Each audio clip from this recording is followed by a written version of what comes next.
রাজধানীতে ব্যবসায়ীকে পাথর মেরে হত্যার ভিডিও ভাইরাল, সমালোচনার ঝড়। উত্তাল ঢাবি, বুয়েট ছাত্র সংগঠনগুলোর বিক্ষোভ ও মশাল মিছিল।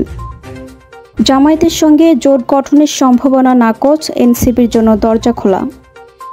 পুতুলকে বাধ্যতামূলক ছুটিতে পাঠানো হয়েছে।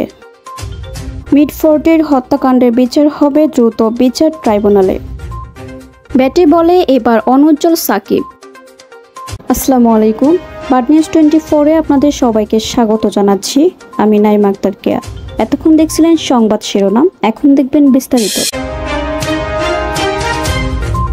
রাজধানীর sir Salimullah medical college Mitford হাসপাতালের ৩ নম্বর গেটের সামনে সম্প্রতি মোহাম্মদ সোহাগ নামে এক ভাঙাড়ি ব্যবসায়ীকে পাথর দিয়ে মাথায় আঘাত করে নির্মমভাবে হত্যা করা হয়েছে। শুক্রবার সামাজিক যোগাযোগ মাধ্যমে পাথর মেরে হত্যার ভিডিও ভাইরাল হয়েছে। সেটা নিয়ে সমালোচনা ঝড় বইছে সামাজিক যোগাযোগ মাধ্যমে। এই ঘটনায় জাতীয় নাগরিক পার্টির এনসিপি উত্তরাঞ্চলীয় মুখ্য সমন্বয়ক সার্জিস আলম বলেছেন, সবাই খারাপ কিন্তু উনি ভালো। বাংলাদেশে এই নাটক আর চলবে না। আপনার দলের নেতা কর্মী নামক কতিপয় নরপিশাচকে সামলান জনাব তারেক রহমান।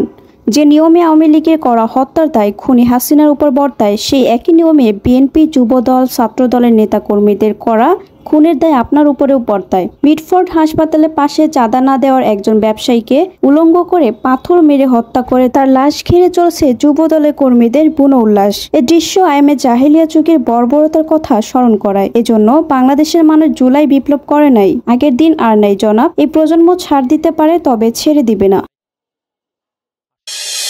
রাজধানীর পুরান ঢাকার sir Salimullah medical college Mitford হাসপাতালের সামনে প্রকাশ্যে পাথর দিয়ে ব্যবসায়ী লালচান ওরফে সোহাগকে নৃশংসভাবে হত্যার ঘটনায় উত্তাল হয়ে উঠেছে ঢাকা বিশ্ববিদ্যালয়ের ঢাবি এবং বুয়েট ক্যাম্পাস। এই নির্মম হত্যাকাণ্ডের প্রতিবাদে শুক্রবার সন্ধ্যা থেকে গভীর রাত পর্যন্ত টানা বিক্ষোভ ও মিছিল করেছে 4টির অধিক ছাত্র সংগঠন, ঢাবির সাধারণ শিক্ষার্থী, এমনকি বুয়েটের শিক্ষার্থীরাও।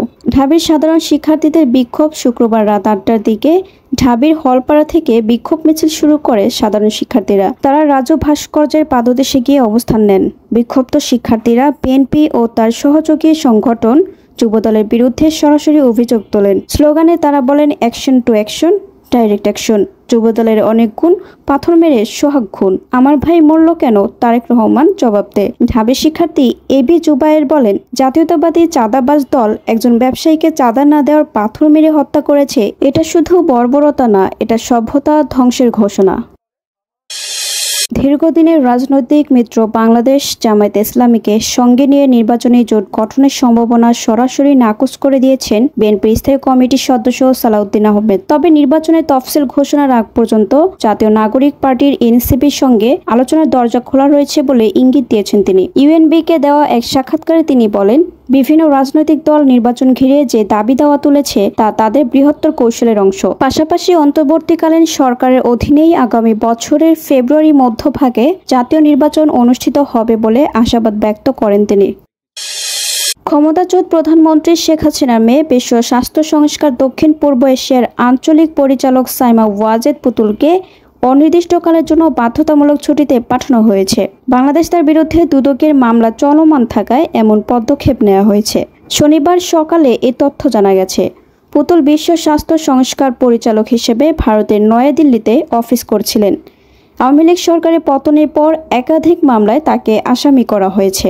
2023 সালে 1 নভেম্বর বিশ্ব স্বাস্থ্য সংস্থার দক্ষিণ পূর্ব এশিয়া অঞ্চলের পরিচালক নির্বাচিত হন সাইমা ওয়াজেদ। গত 1 ফেব্রুয়ারি থেকে এই দায়িত্ব পালন করেছেন তিনি।